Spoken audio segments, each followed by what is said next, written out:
En été, la nature vibre et bourdonne. Elle fourmille d'une multitude d'insectes. Abeilles, papillons et perce-oreilles s'en donnent à cœur joie.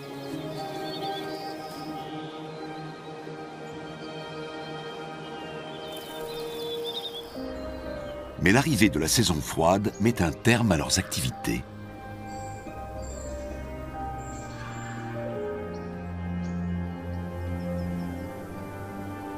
Certains animaux migrent alors vers le sud, où se préparent à hiberner. D'autres devront gratter la neige pour pouvoir se nourrir.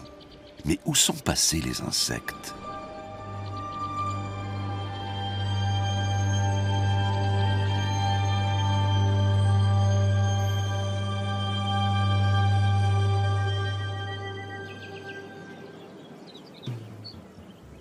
L'été est le point culminant de l'année. Les prés sont couverts de fleurs. Ils abritent toutes sortes d'insectes qui butinent le pollen. Par la même occasion, ils fécondent les plantes et contribuent à leur expansion.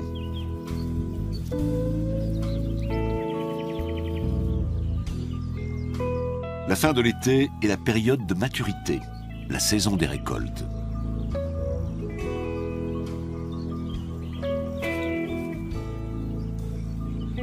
Les arbres sont chargés de fruits appétissants.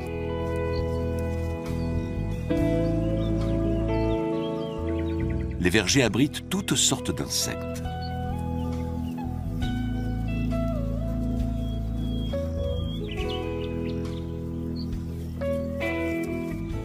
La nourriture est abondante. C'est un véritable pays de cocagne.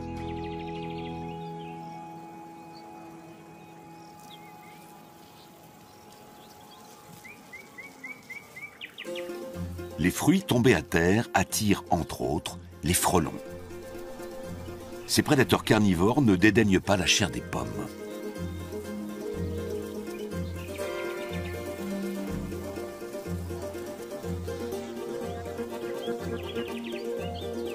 La colonie de frelons niche en hauteur dans le creux d'un pommier. Quand il fait chaud, une sentinelle bat des ailes pour aérer l'intérieur du nid.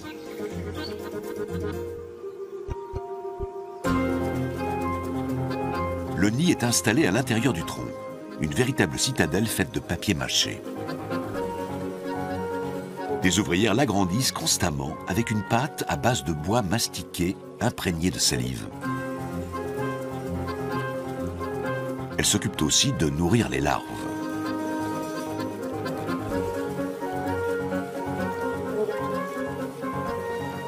Elles assistent la reine, sensiblement plus grosse, chargée de pondre les œufs. Un par alvéole. À la fin de la saison estivale, le nid abrite jusqu'à 700 ouvrières. C'est l'effectif maximum que peut atteindre une colonie de frelons.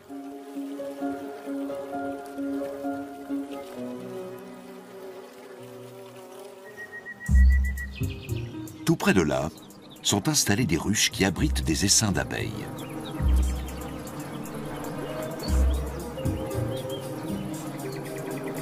Les ouvrières qui rentrent au nid ramènent du nectar et du pollen.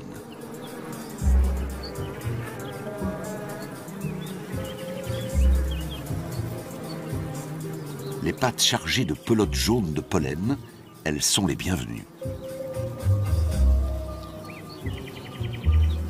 Il n'en va pas de même pour d'autres membres de la colonie. L'entrée de la ruche est le théâtre d'une scène cruelle qui préfigure l'arrivée de l'hiver. L'expulsion des faux bourdons.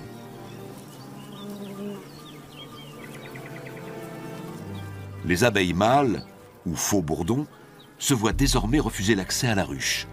Ils ont fini de remplir leur fonction naturelle, qui est de féconder les reines. Les mâles, qui étaient nourris tant qu'ils avaient un rôle à jouer, sont devenus des bouches inutiles.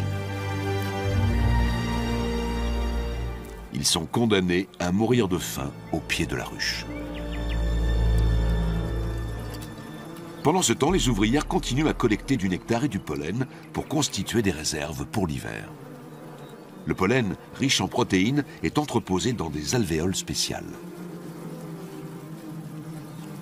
Le nectar est stocké à part. Il servira à fabriquer le miel.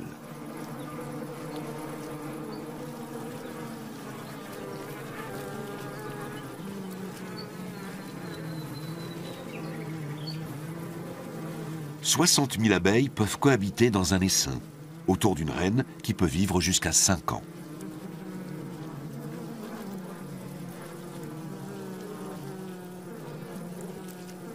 En été, une ouvrière meurt au bout de 6 semaines. Celle que nous voyons ici s'occupe d'une larve qui aura une longévité bien supérieure, car elle deviendra une abeille d'hiver, capable de vivre plus de 6 mois.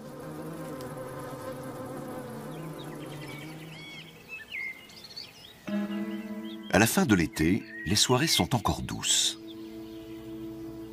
Mais les nuits commencent déjà à se rafraîchir.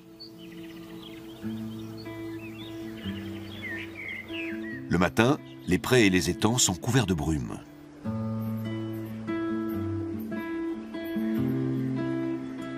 De la rosée se dépose sur les feuilles et les fleurs, mais aussi sur les ailes des libellules. Comme tous les insectes, ce sont des animaux à sang froid. La température de leur corps varie en fonction de leur environnement. À cette heure, les libellules sont encore engourdies par la fraîcheur de la nuit. Elles doivent faire le plein de soleil avant d'aborder la journée.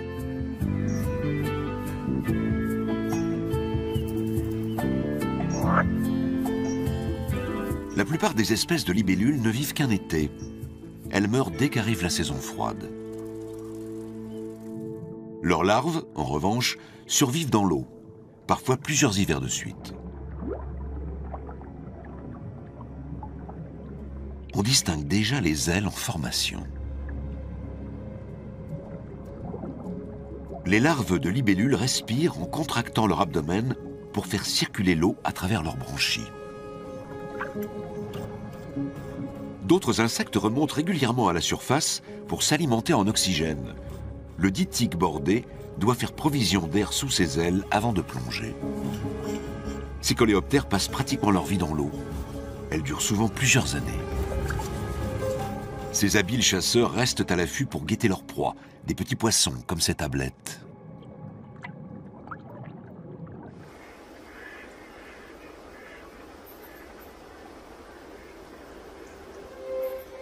En forêt aussi, la fin de l'été est le temps de la plénitude. Les champignons pointent leurs chapeaux afin de pouvoir répandre des spores et assurer l'expansion de l'espèce.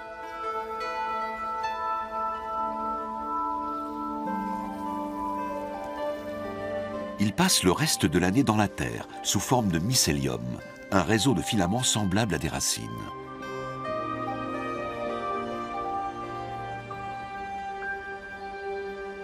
Dans les profondeurs du sol, on trouve également d'étranges créatures. Ce sont les larves d'un insecte imposant.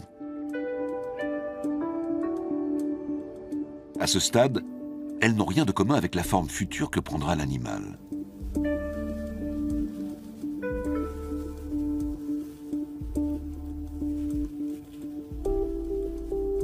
Ces larves ont passé plusieurs années à dévorer du bois mort avec un appétit féroce.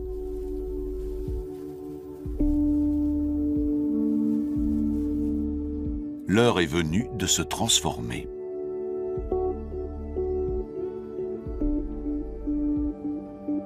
Et d'accéder au stade suivant, celui de la nymphe.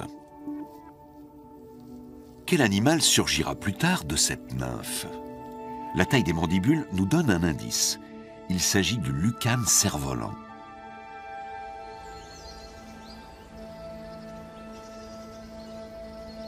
À mesure que l'automne approche, les feuilles changent de couleur. Les glands mûrissent. Les geais les ramassent et les cachent pour se constituer des réserves. Le loir gris, lui, se rue sur les graines de hêtre, riches en lipides, en prévision de l'hibernation.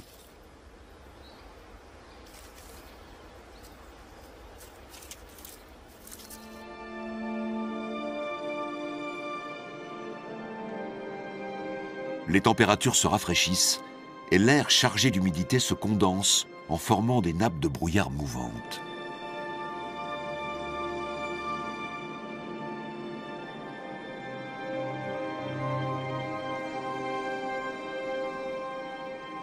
Dans les prés, les colchiques déploient leur corolle.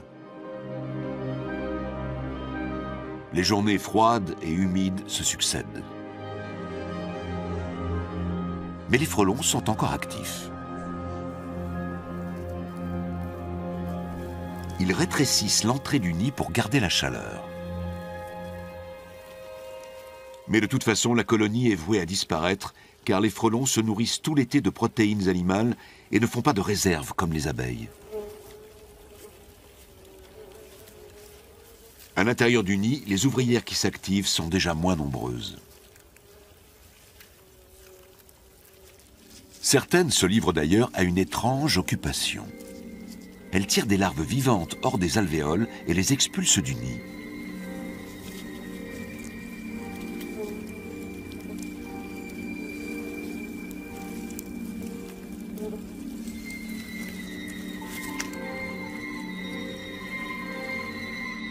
Elles s'entassent mortes au pied de l'arbre. Les ouvrières ont éliminé des bouches inutiles à nourrir.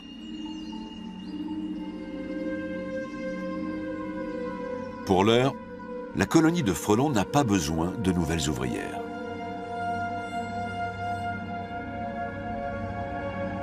La reine elle-même est devenue inutile.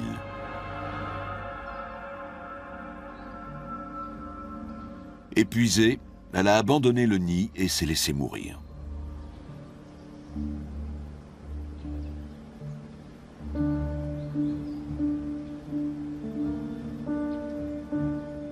Seules quelques larves reçoivent encore de la nourriture. Ce sont elles qui donneront naissance aux reines qui fonderont de nouveaux nids au printemps prochain, si elles arrivent à passer l'hiver.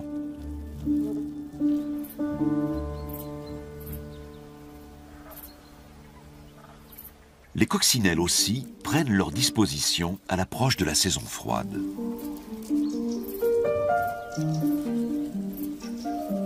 Elles recherchent un endroit protégé, un creux entre des rochers ou la fissure d'un mur.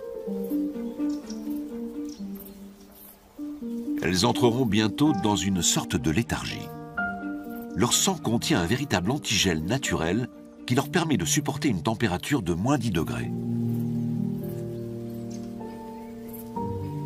Sur les meilleurs sites d'hibernation, elles se rassemblent souvent par centaines. Celles qui sont installées dans des crevasses suffisamment profondes seront à l'abri d'une mauvaise surprise.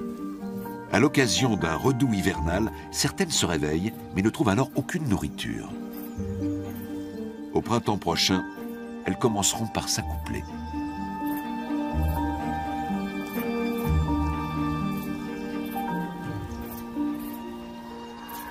Mais pour l'heure, l'automne s'installe. Les grues et bien d'autres oiseaux entament leur migration vers le sud, où la nourriture est plus abondante. Une dernière plante entre en floraison, c'est le lierre.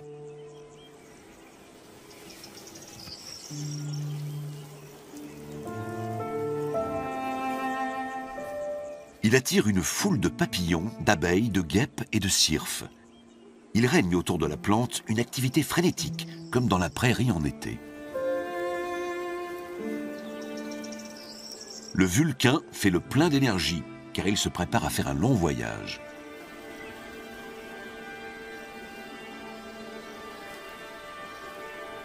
Tout comme les oiseaux migrateurs, il part vers le sud. Ces papillons migrateurs quittent l'Europe centrale et parcourent plus de 1000 kilomètres.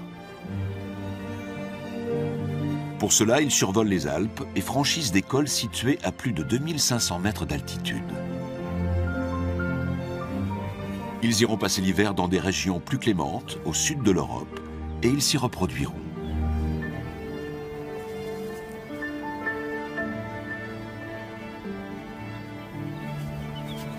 Les marmottes, elles, se réfugient au fond de leur terrier, dans des chambres tapissées d'herbes sèches, où elles passeront plusieurs mois dans un profond sommeil. Au nord des Alpes, l'automne réserve encore de belles journées. Les vignobles se teintent de couleurs éclatantes.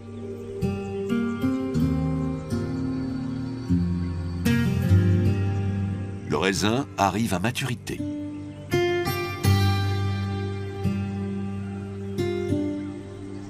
Ces grappes attirent les derniers frelons de la colonie. Le jus un peu fermenté procure une dernière ivresse à ces ouvrières qui vont bientôt mourir.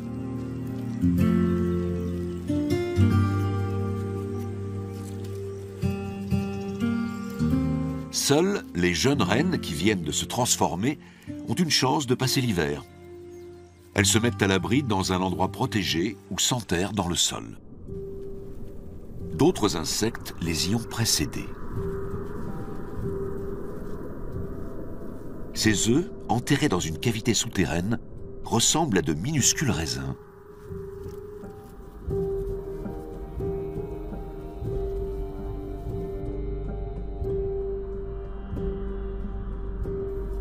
C'est le terrier d'une femelle perce-oreille. Un mille-pattes ose s'aventurer dans le trou. La mère perce-oreille montre ses pinces pour chasser l'intrus.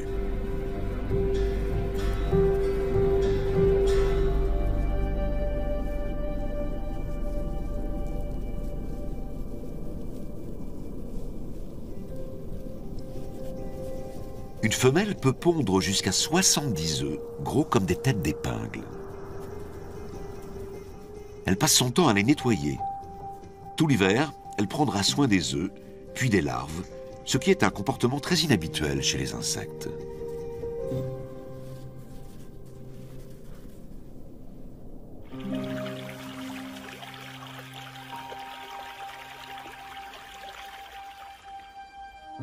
Dans les forêts, les feuilles des arbres se sont parées des tons bruns et or de l'automne. Le brame des cerfs résonne dans les clairières.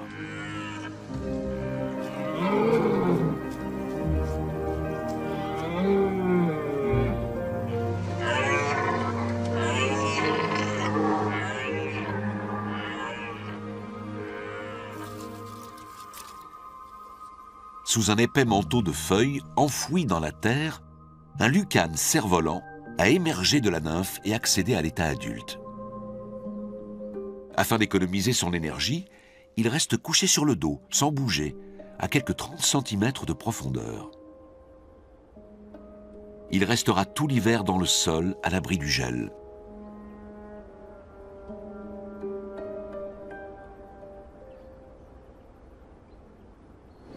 Car dehors, le froid se fait plus mordant. Le loir s'est lui aussi replié dans son terrier, où il dort roulé en boule pour économiser son énergie et garder sa chaleur.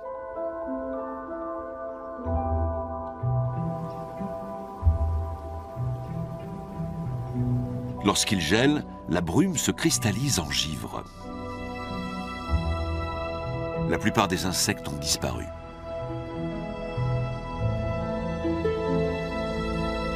Mais pour certains, les premières gelées annoncent l'heure du réveil.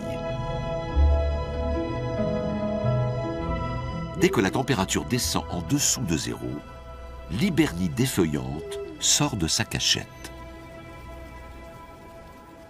Les papillons mâles, longs de 2 cm, commencent tout d'abord par volter autour des arbres.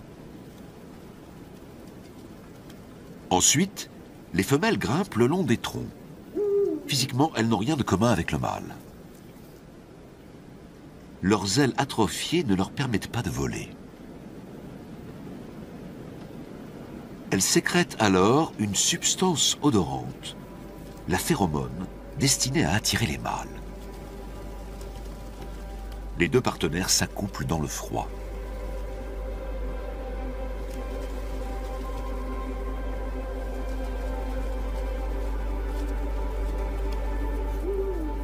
Peu de temps après, les femelles déposent des œufs dans des fissures d'écorce. Mâles et femelles meurent après leur union, avant même de s'être alimentés. Ils n'opèrent leur dernière mue que pour féconder et pondre des œufs.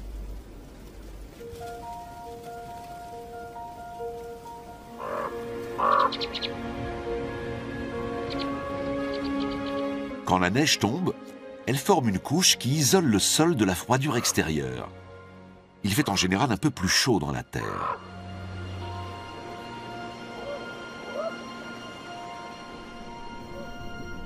une minuscule araignée vient de faire irruption dans le terrier du perce-oreille.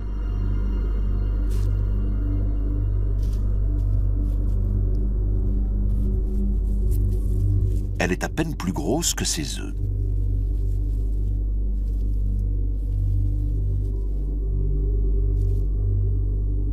La femelle perce-oreille ne relâche jamais sa vigilance. Elle poursuit ses activités de nettoyage tout en tâchant d'éloigner l'intruse.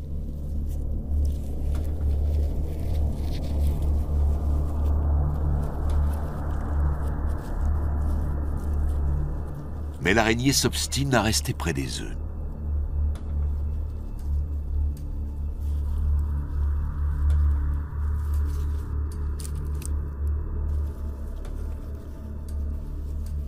La mère se décide à lancer l'assaut, la queue levée tel un scorpion.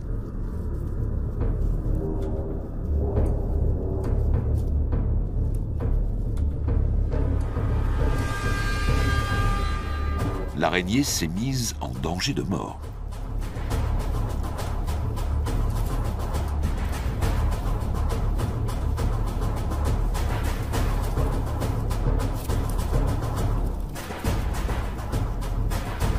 Elle part finalement sans demander son reste. Les œufs n'ont subi aucun dommage.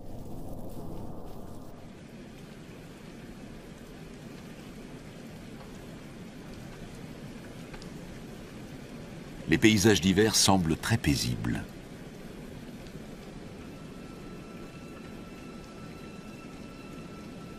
Pour pallier le froid et supporter cette période difficile, de nombreux mammifères se sont couverts d'un épais pelage.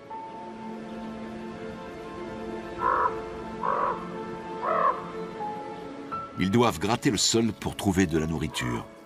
En hiver, ils ont besoin de davantage d'énergie.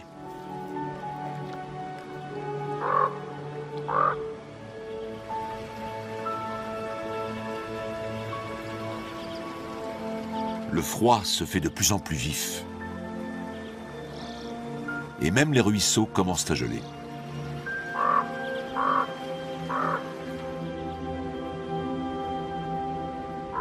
Les animaux qui vivent dans l'eau sont protégés, car la glace forme une couche isolante. Au fond de la rivière, le thermomètre affiche encore 4 degrés.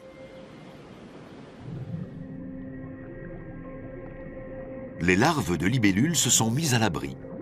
Elles ne mangeront pas durant tout l'hiver, car à basse température, leur métabolisme fonctionne au ralenti.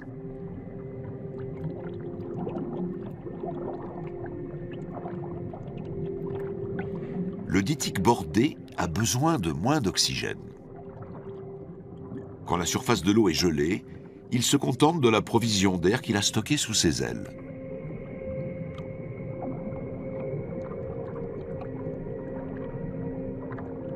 En général, il passe l'hiver posé sur le fond, sans bouger. Quelque part sous la neige qui recouvre le verger, enfouie dans la terre, les futures reines frelons hibernent. Elles seules survivent à l'hiver pour fonder de nouveaux essaims.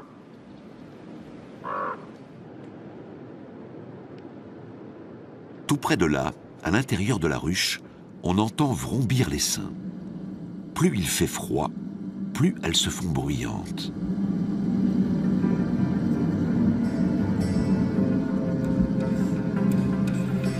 Au centre des casiers de cire, les abeilles se sont rassemblées pour former une grappe.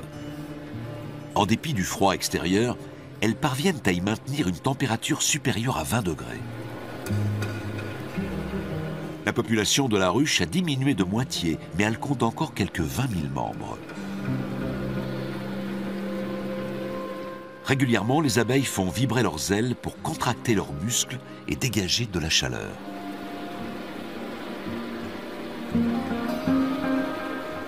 Mais c'est à l'intérieur de la grappe qu'il fait le plus chaud. C'est pourquoi les abeilles opèrent une rotation régulière.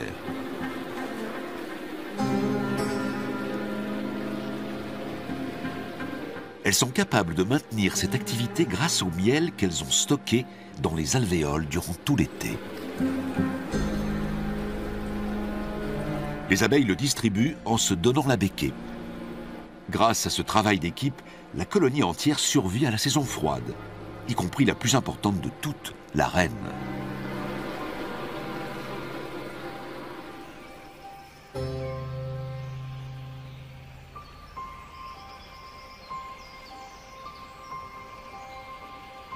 Puis, enfin, le gel dessert son étau. La neige commence à fondre.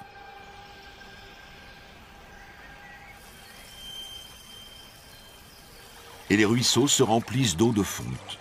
Les premiers signes du changement de saison apparaissent.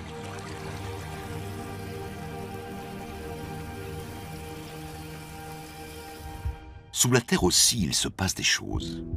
Des points bruns sont apparus sur les œufs du perce-oreille. Et quelque chose palpite à l'intérieur.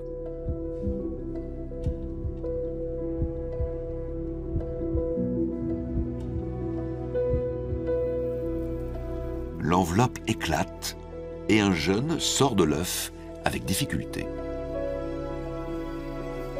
Les points bruns correspondent aux yeux de la larve qui subira encore plusieurs mues, mais ressemble déjà beaucoup à l'insecte adulte.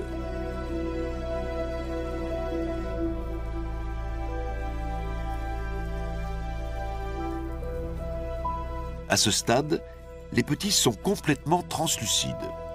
Ce n'est qu'au fil des métamorphoses qu'ils prendront la même couleur que leur mère.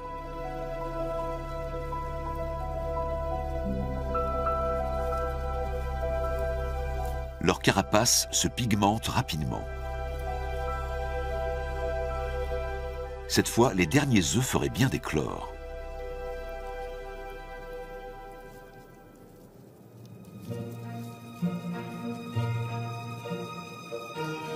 Non, les larves ne jouent pas au ballon.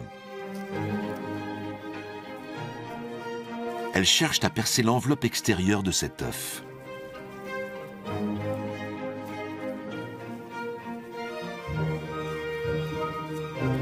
Elles se ruent sur leurs frères et sœurs qui ont trop tardé à naître.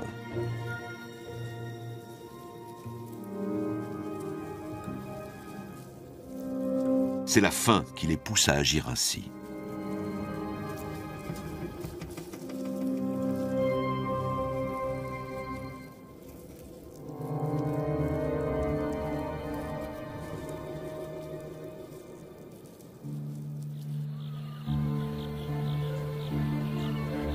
Cette fois, les arbres du verger sont en pleine floraison. Ils fournissent de la nourriture aux premières abeilles qui sont sorties pour approvisionner la ruche.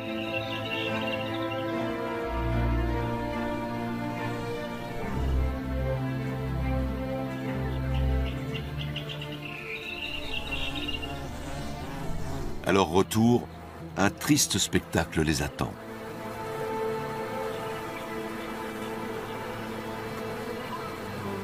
L'entrée de la ruche ressemble à un champ de bataille. Des centaines d'abeilles mortes s'entassent pêle-mêle.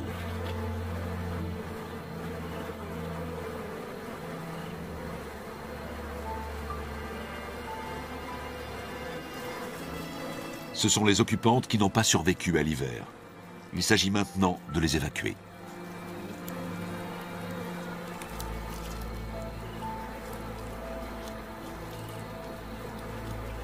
Cette opération s'apparente à un grand nettoyage de printemps.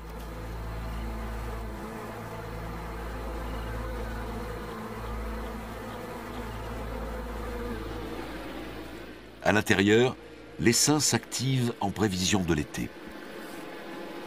La reine est déjà à pied d'œuvre.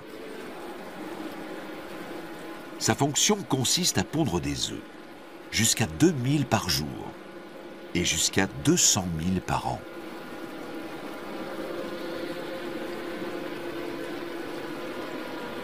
Chacun est déposé dans une alvéole différente. Ce sont les ouvrières qui les prennent en charge, jusqu'à ce que la larve parvienne au stade adulte.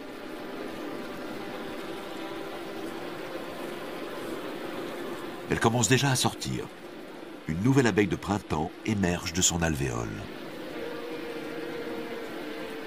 Elle doit elle-même déchirer l'opercule de cire.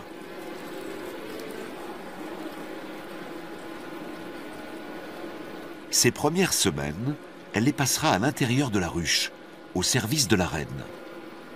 Plus tard, elle ira à son tour butiner pour collecter du nectar.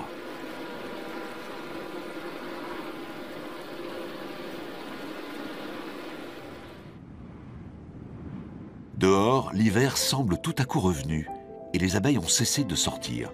Est-ce un simple caprice de la météo? Ou un signe qui préfigure le changement climatique?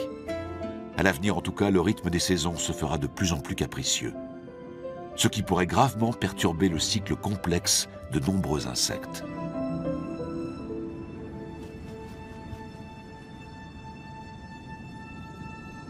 Dans son terrier, la femelle perce-oreille se consacre toujours à sa progéniture. Si tout se passe bien, elle pourra pondre une deuxième fois pendant l'été. Mais à la présumée de ses forces, elle meurt d'épuisement avant même l'arrivée du printemps. Sans attendre, les jeunes se jettent sur leur mère. Jouant de leurs pinces pour fendre la carapace, ils la dévorent sur le champ.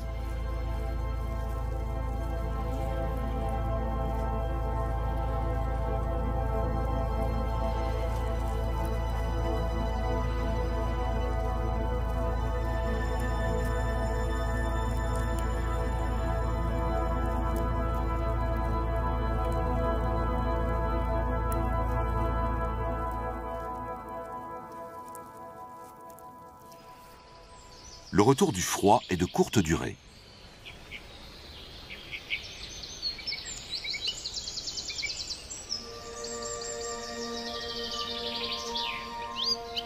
Les jours rallongent.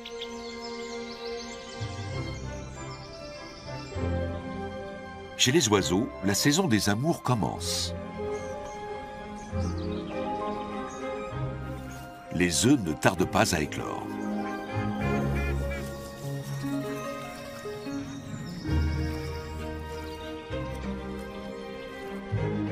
Au printemps, la nature se réveille.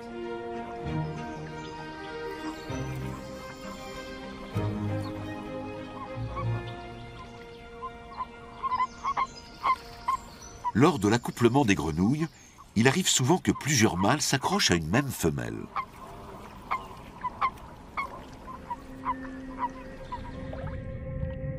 La ponte des amphibiens forme un collier gélatineux qui peut atteindre 2 mètres. Les œufs donneront naissance à des têtards, les futures proies des insectes aquatiques qui sortent de la léthargie hivernale, tel le dytique bordé. Maintenant que l'eau s'est réchauffée, ils recommencent à chasser.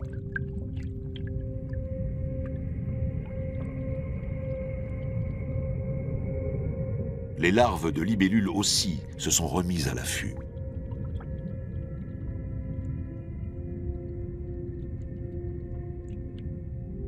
Lorsqu'elle déplie la partie inférieure de sa mâchoire, le têtard n'a aucune chance de lui échapper.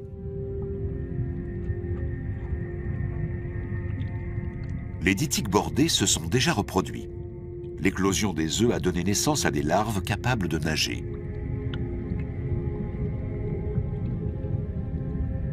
Leur bouche armée de mandibules acérées sera fatale à un grand nombre de têtards.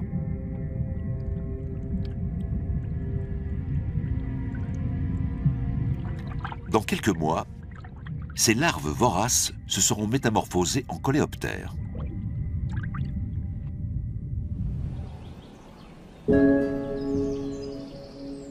Cette fois, l'air se fait plus doux. Au bord de l'étang, les larves de libellules sont sorties de l'eau pour grimper dans les roseaux. Elles déchirent déjà l'enveloppe nymphale pour atteindre le stade adulte. Elles ne tarderont pas à s'envoler et à s'accoupler.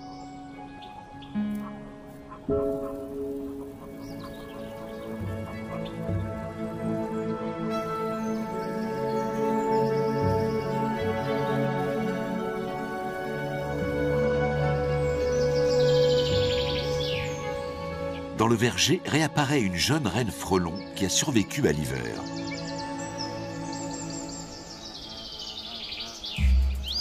Elle s'apprête à fonder une nouvelle colonie au creux d'un arbre.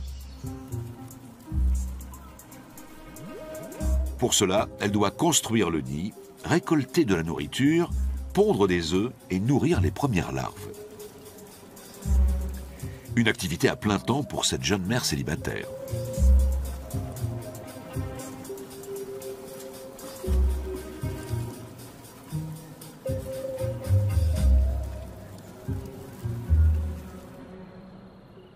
Un véritable tour de force. 14 jours après avoir pondu le premier œuf, elle reçoit enfin de l'aide. En rentrant au nid, elle découvre qu'une première ouvrière est sortie de son alvéole et commence à s'occuper des larves.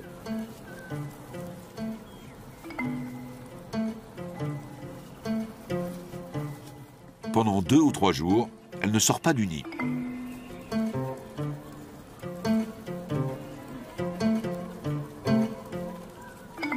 Elle assiste sa mère dans les tâches domestiques. La reine se charge encore seule d'approvisionner sa progéniture.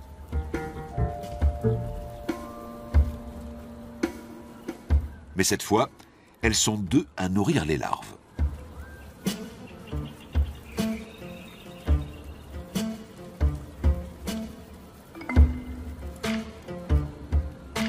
Quelques jours plus tard, une nouvelle ouvrière apparaît. Mais les larves sont de plus en plus nombreuses à réclamer des soins. Bientôt, les ouvrières quittent à leur tour le nid. Elles se posent sur les arbres pour en déguster la sève. C'est leur premier repas.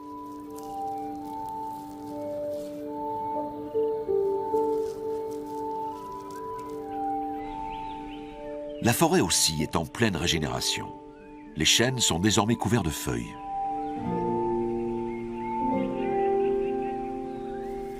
Les chenilles de l'hibernie sont également sorties de l'œuf. Elles sont insatiables et dévorent un nombre considérable de feuilles avant de former une chrysalide.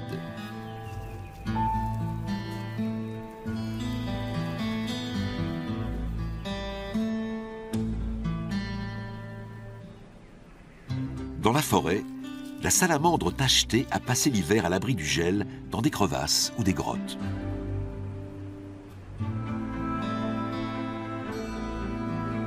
Le loir gris est lui aussi sorti d'hibernation.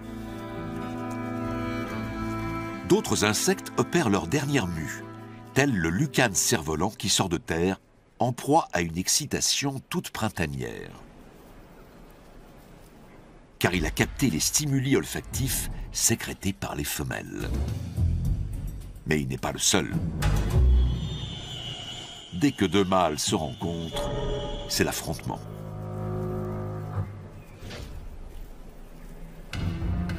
Les mandibules du cerf-volant ressemblent à des bois de cerf, d'où son nom. D'ailleurs, ils s'en servent comme d'une arme lorsqu'ils combattent. L'objectif est de renverser son rival sur le dos ou de le faire tomber de l'arbre.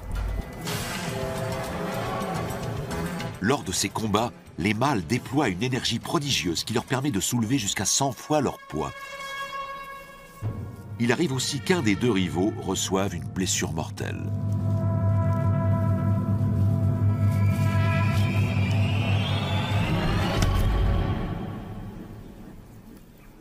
Celui-ci survivra à sa chute. Le vainqueur, lui, passe immédiatement à l'action.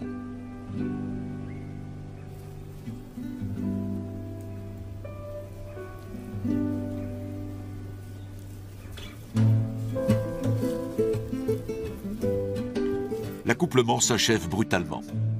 La femelle ne tardera guère à aller déposer ses œufs entre les racines d'un arbre mort.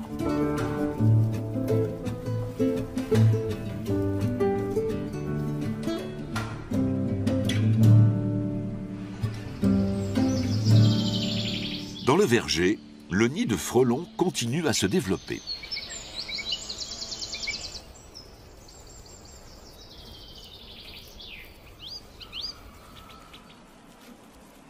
Les ouvrières s'activent maintenant par dizaines, et pas seulement pour approvisionner la colonie en nourriture. Elles partent aussi chercher du bois mort qu'elles déchirent avec leurs pinces acérées. Elles le malaxent et l'enrobent de salive pour fabriquer le matériau qui leur sert à construire le nouveau nid.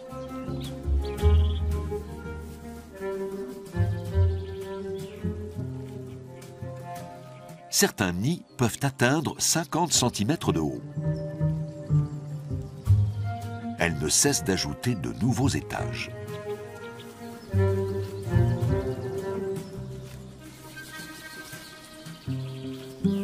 La reine peut désormais se consacrer à sa tâche principale, pondre un œuf au fond de chaque alvéole.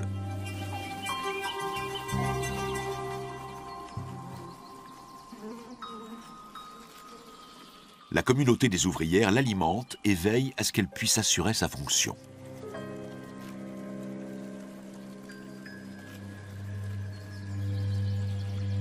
La nouvelle colonie pourra ainsi croître sans problème.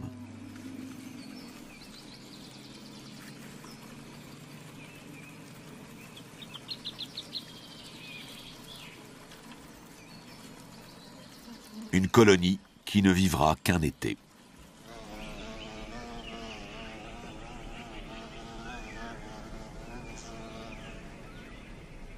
Sur la prairie, l'herbe a reverdi et les plantes sont à nouveau en fleurs. Les perce-oreilles ont quitté depuis longtemps le terrier et sont maintenant à la recherche de nourriture.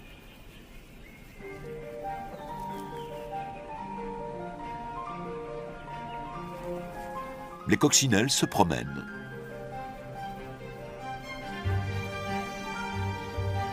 Et œuvrent à la survie de l'espèce.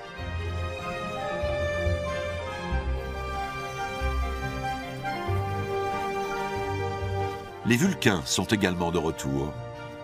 En réalité, ce ne sont pas ceux qui ont migré à l'automne. Ils appartiennent à la génération suivante, sortis de chrysalides en Europe du Sud et revenus ici pour la saison chaude. La nature vibre et bourdonne de toutes parts. Elle fourmille d'insectes. C'est l'été.